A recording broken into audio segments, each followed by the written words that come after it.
Okay, so this is a video for, I want to say, day 5 of this watercolor challenge that I've set myself. I've started losing count. I think it's day 5. So the goal of this painting was to create although it's a small painting, I wanted to create a feeling of depth. And I wanted a sort of dramatic sky. So I'm using a few different colors in the sky. There's about 2 or 3 different blues, grays. And of course it's a wet in wet technique.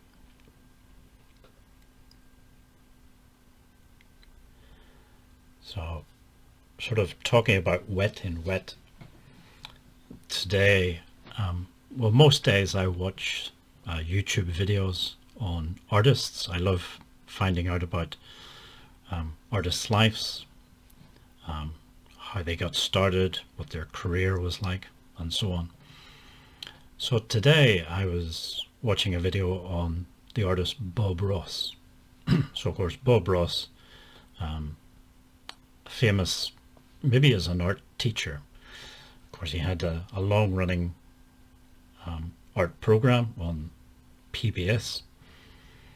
I think it's called PBS in America. But his sort of art tutorial programs. And he was an interesting person and an interesting life. Unfortunately, of course, died quite young. He was only, I think, 52 or so when he died.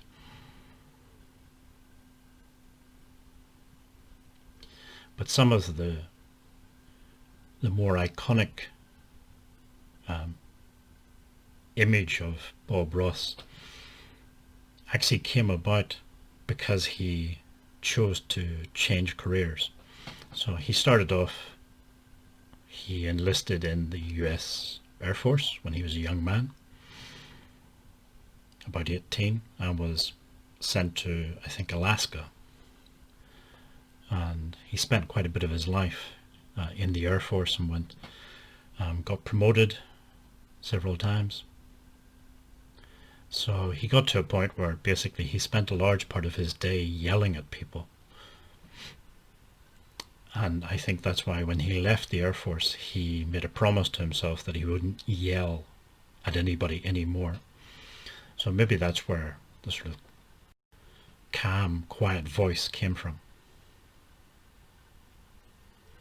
But once he decided to leave the Air Force and pursue this love of art that he had a problem that most people face when they choose to try and start a career as an artist.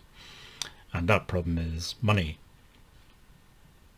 It is, for most of us, quite tricky to make a living as an artist. So, of course, when he was in the Air Force, he was clean shaven and had short hair. But in order to save money, he stopped shaving his beard, and he also got the sort of curly Afro style haircut. The idea was that then he wouldn't have to go to a barber very often, so save money. He didn't actually like that hairstyle and things, but it became so iconic, and in fact became part of the image of his whole company, that he couldn't actually change his hairstyle even if he wanted to.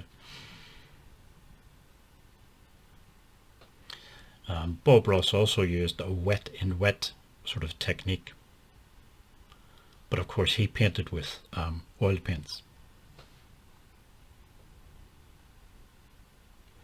I've never really tried oil paints that much.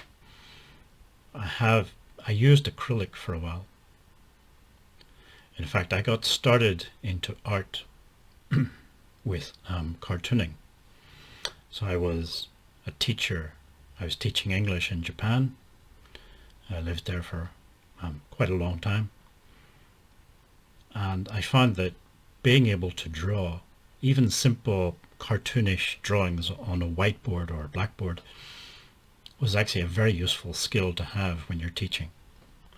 Not just teaching children, but teaching adults as well. If you can try to explain things through pictures, sometimes it's a very, very easy way to explain things. So I taught myself how to draw cartoons. I think I just got a couple of books on, teach yourself how to draw cartoons. I think they were books by Christopher Hart, if I remember his name correctly. He still, I don't know if he produces books as much, but he still has a YouTube channel and he's still active on YouTube.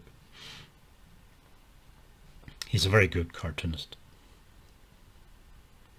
But yeah, from the cartoons, I then became interested in art,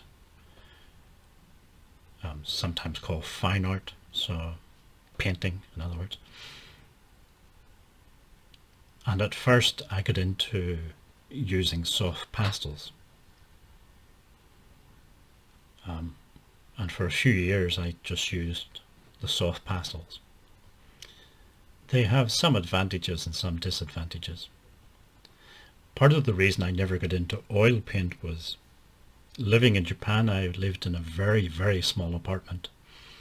I lived in Tokyo, and most of the apartments, unless you were super rich, the apartments were very small. So just oil paints just weren't really suited to that small apartment. The smell, potential mess and everything, it's just, the soft pastels were just easier. Later on then, after I came back to Ireland, I got into acrylic painting. I'm not sure why, I can't remember why I chose acrylic painting. The acrylic painting was, I did it for maybe 2 or 3 years. I never got into it as much as the soft pastels. And then last year I decided to try watercolor painting, and I just found that it's like finding your special thing, if you like, or it's just perfect for me. I just prefer watercolor.